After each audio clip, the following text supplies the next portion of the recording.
La différence entre faire ses courses et bien faire ses courses, c'est que déjà faire ses courses, c'est chiant, c'est stressant et on y perd de l'argent. Et bien faire ses courses, c'est bien manger, bien s'organiser, bien dépenser son argent et dépenser son temps, avec une économie donc d'argent et de temps au final, et aussi mieux atteindre ses objectifs, que votre objectif ce soit de perdre du poids, de manger moins de viande, de manger mieux, de devenir végétarien ou vegan. Bien faire les courses vous permettra d'atteindre vos objectifs. Je sais, ça fait un petit peu sujet de femme ou d'homme au foyer, comment bien faire ses courses, mais en fait ça nous concerne tous puisque on mange tous, on fait tous nos courses, mais au final on pense pas à quel point on peut l'investir de manière positive. C'est pour ça que je suis là aujourd'hui pour vous donner des conseils et pour vous partager mes idées, mes recommandations pour rendre les courses moins chiantes et pour donner plus de sens finalement à votre vie et à vos achats via vos courses. Alors, premier conseil que je pense que vous avez déjà tous entendu, mais qui est quand même un très bon conseil et très important, avoir mangé avant de faire ses courses. Évidemment, la plupart du temps, les gens qui font les courses plusieurs fois par semaine, ils font les courses quand ils ont besoin, parce qu'ils n'ont rien dans le frigo et parce qu'ils doivent manger dans l'immédiat. Et ça amène à faire des courses avec des mauvaises intentions, c'est-à-dire des envies, des désirs qui sont contrôlés par nos hormones et qui la plupart du temps nous font déboucher à des achats qu'on va regretter. Donc le mieux c'est de faire les courses après avoir mangé, comme ça on pense beaucoup plus avec notre tête qu'avec nos émotions et on fait des meilleurs choix. Et aussi trouver le meilleur moment pour faire les courses, donc pas que ce soit un moment stressant, qui soit chiant pour vous. Donc réfléchissez un peu dans votre semaine quel serait le moment le plus propice pour faire vos courses et que ce soit pas plus horrible que ça doit l'être. Deuxième conseil, faire les courses une fois par semaine.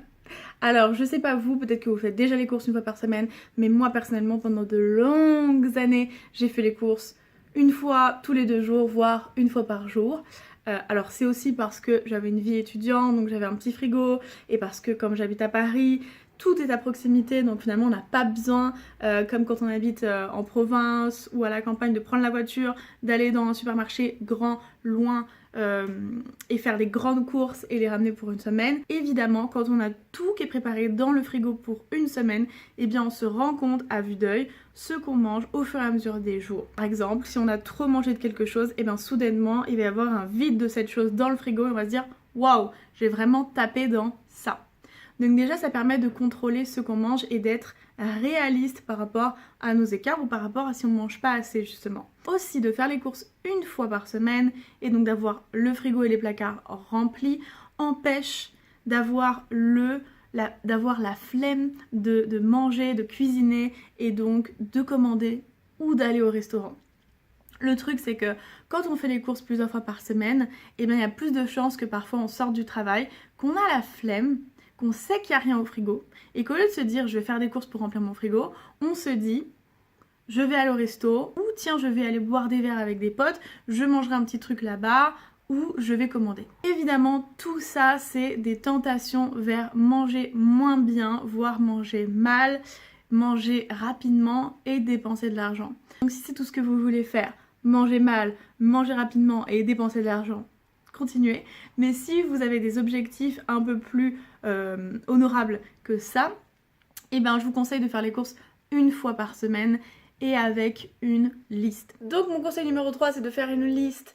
Je sais quoi de plus banal, vous avez toujours entendu ça c'est sûr, mais l'air de rien, pensez au nombre de fois où vous faites pas de liste quand vous allez faire les courses. Voilà, moi c'est pareil.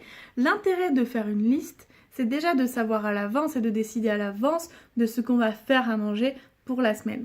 Donc si vous savez à l'avance que vous allez manger tel plat, tel dessert, telle entrée, que vous avez envie ou que vous avez besoin de tant de protéines, de tant de fruits frais, de tant de légumes crus, vous décidez des plats le plus possible, de plats, de repas, d'idées que vous allez cuisiner la semaine à venir. Et par rapport à ça, vous avez votre liste d'ingrédients et votre liste de courses. En gros, faire sa liste de courses, c'est déjà faire des économies puisqu'on ne va pas acheter plus que ce qu'on a dit qu'on allait acheter. Souvent, quand on ne sait pas ce qu'on veut acheter, on achète tout un tas de trucs avant de trouver le truc dont on avait besoin, avant de s'en rappeler en fait. Et donc ça fait perdre de l'argent évidemment. Aussi de savoir exactement ce qu'on veut, on va juste aller le chercher. Et ensuite on va passer au prochain ingrédient et aller chercher. Et donc c'est un gain de temps puisque on est efficace, on est organisé et on perd pas de temps à s'égarer dans oh tiens ça c'est quoi, oh tiens ça c'est quoi et tomber dans les pièges capitalistes. Aussi faire sa liste de courses permet de voir exactement ce qu'on veut et ce qu'on va manger. Donc si vous avez décidé que vous ne mangerez plus de, je ne sais pas moi, de glace par exemple. On va dire, voilà, vous voulez arrêter la glace, vous avez déconné, vous avez trop mangé de glace ces derniers temps, et bien vous ne mettez pas dans votre liste glace. Voilà. Et comme vous faites les courses une fois par semaine, et bien vous n'irez pas, je sais pas moi, on va dire jeudi soir, acheter de la glace parce que vous en avez envie. Non, vous avez fait les courses et vous avez décidé consciemment de ne pas acheter de glace parce que c'est un choix. Sur un exemple plus positif, moins restrictif, si vous voulez manger plus de protéines, par exemple vous êtes devenu récemment végétarien, vegan, et vous vous dites donc il faut que j'augmente mon apport en protéines végétales, il faut que je mange du fer, il faut que je mange, enfin voilà. Vous réfléchissez à ce que vous voulez manger, vous cherchez sur internet les ingrédients qui ont le plus de protéines, etc. et vous mettez dans votre liste. Donc tout ça pour dire que la liste finalement ça a beaucoup d'intérêt et d'avantages, donc on devrait vraiment la faire. Et aussi la liste permet de se demander qu'est-ce que j'ai envie ?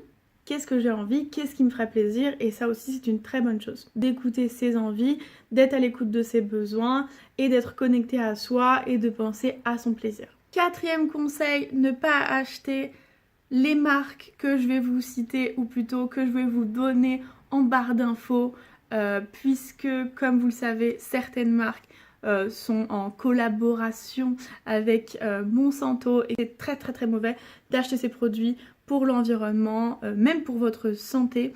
Donc voilà, pour pas faire durer cette vidéo encore plus longtemps, je vais vous mettre en barre d'infos la liste des marques qu'il faut boycotter, que ce soit par engagement écologique ou que ce soit par protection de votre propre santé et de celle de vos enfants. Cinquième conseil, acheter local le plus possible. Alors local, qu'est-ce que ça veut dire déjà? Ça veut dire acheter au plus proche de soi dans sa région. Donc par exemple, moi j'habite en Île-de-France, à Paris, et bien je vais consommer le plus possible de produits, d'ingrédients, d'aliments qui ont été produits en Île-de-France. Donc chez vous, c'est la même chose dans votre région. Alors pourquoi? Déjà, consommer local, c'est moins d'emballage, moins de transport, moins d'intermédiaires, donc c'est écologique. Ensuite, l'important surtout d'acheter local, c'est d'enrichir sa propre économie et d'aider ses propres habitants en fait. Donc les petits producteurs de votre région, ils ne vont pas vivre facilement. Et il n'y a pas d'intérêt finalement, c'est pas les valoriser dans leur métier et dans leur vie que d'acheter des produits qui ont été faits dans des usines ou qui ont été produits carrément à l'autre bout du monde et qui ne sont pas de saison, qui sont transportés pendant des heures en avion, qui sont plus chers.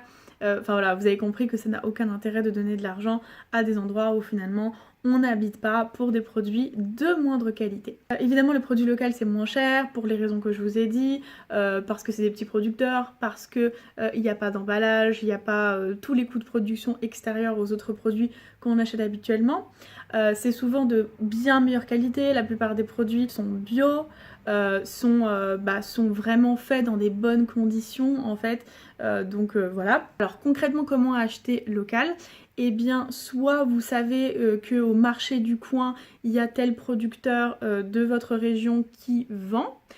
Généralement dans notre marché de fruits et légumes le plus proche, c'est pas des gens qui viennent de Perpète, voilà. Il y a potentiellement des vendeurs de fruits et légumes qui vendent leurs propres produits, leur propre production. Après c'est pas toujours le cas, ça je sais, donc le meilleur moyen d'acheter local c'est via les AMAP et les réseaux en fait de connexion entre les fermes, entre les petits producteurs, enfin pas les fermes, les productions agricoles, les producteurs eux-mêmes et des associations qui vont en fait constituer des paniers de fruits et légumes ou de produits et qui vont les amener à nous dans des points relais ou qui vont directement nous les livrer chez nous. Et là vous êtes sûr de manger local.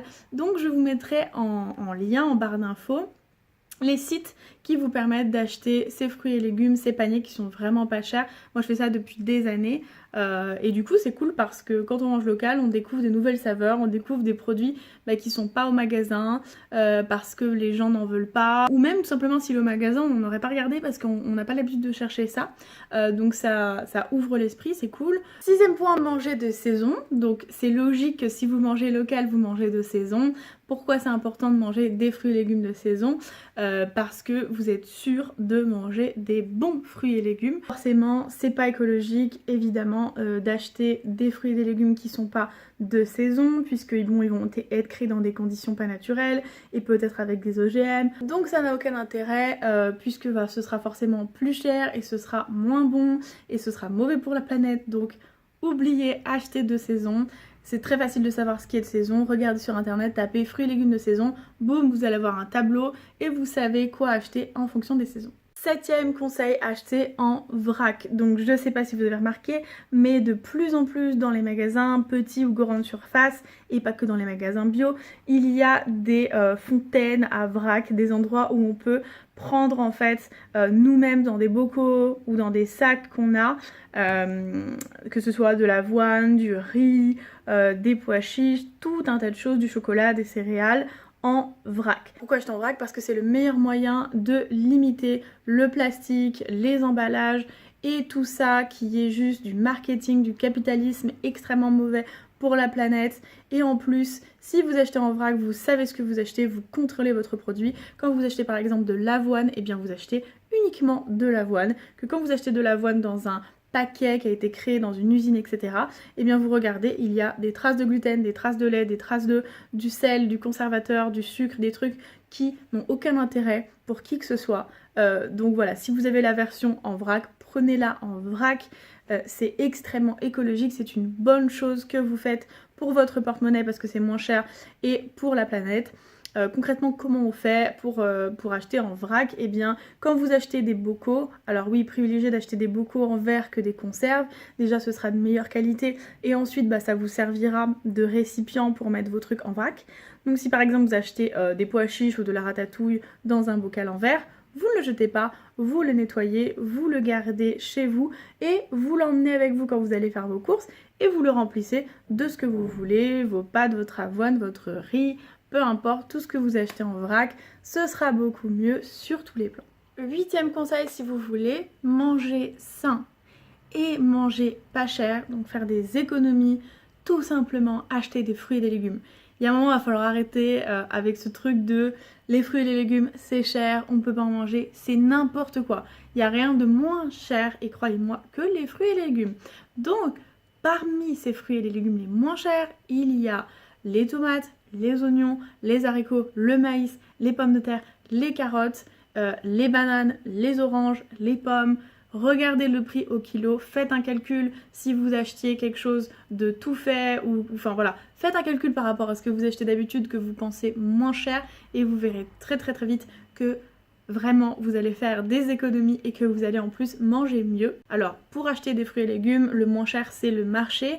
Après c'est pas mal aussi finalement quand on peut pas toujours manger des fruits et légumes frais, d'acheter aussi du surgelé, c'est pas cher aussi. Ou alors d'acheter des conserves, même si voilà c'est pas l'idéal, c'est pas mal aussi d'avoir quelques conserves ou quelques bocaux, c'est encore mieux, mais c'est un peu plus cher pour manger des fruits et des légumes. Neuvième conseil et peut-être le plus important de cette liste aujourd'hui que je vous fais, quand vous achetez des produits, regardez derrière la liste des ingrédients et n'achetez que des produits qui ont 7 ingrédients maximum. Alors, ça va vous paraître peu, ou pour certains ça va vous paraître beaucoup si vous êtes des consommateurs éclairés et que vous achetez bien et que vous achetez peu de choses transformées, mais si dans le produit que vous achetez il n'y a que 7 ingrédients, vous êtes sûr de ne pas manger n'importe quoi, des conservateurs, des émulsifiants ou pire, des choses qui sont réellement mauvaises pour votre santé ou alors des choses que vous comprenez même pas finalement. La règle des 7 ingrédients par produit acheté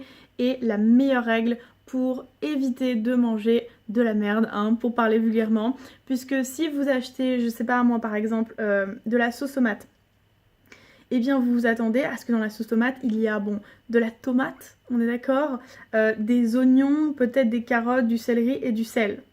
On est déjà à 5. Moi personnellement je fais 5. mais de toute manière j'achète très peu de produits industriels. Si dans votre sauce tomate, qui est quand même une recette extrêmement simple quand on y pense, il y a 12 ingrédients, il y a clairement des choses dont votre corps n'a pas besoin et qui montrent en fait, qui prouvent la faiblesse du produit et le manque de qualité du produit. Donc si vous réfléchissez avec votre bon sens, vous vous dites que bien évidemment plus le produit sera de bonne qualité et sera sain, et moins il y aura d'ingrédients à l'intérieur pour le constituer.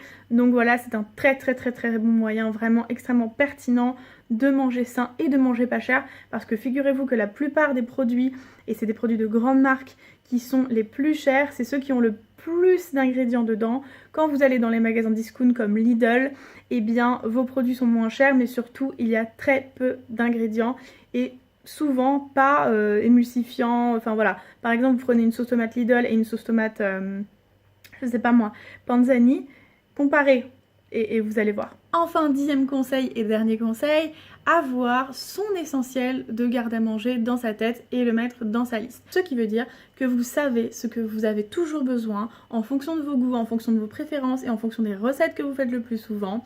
Vous savez que vous avez besoin, moi par exemple, c'est de concentré de tomates, de pois chiches, de riz, de pâtes, ça je pense que c'est le cas pour tout le monde, de lentilles, de haricots rouges, voilà, ça c'est mon essentiel.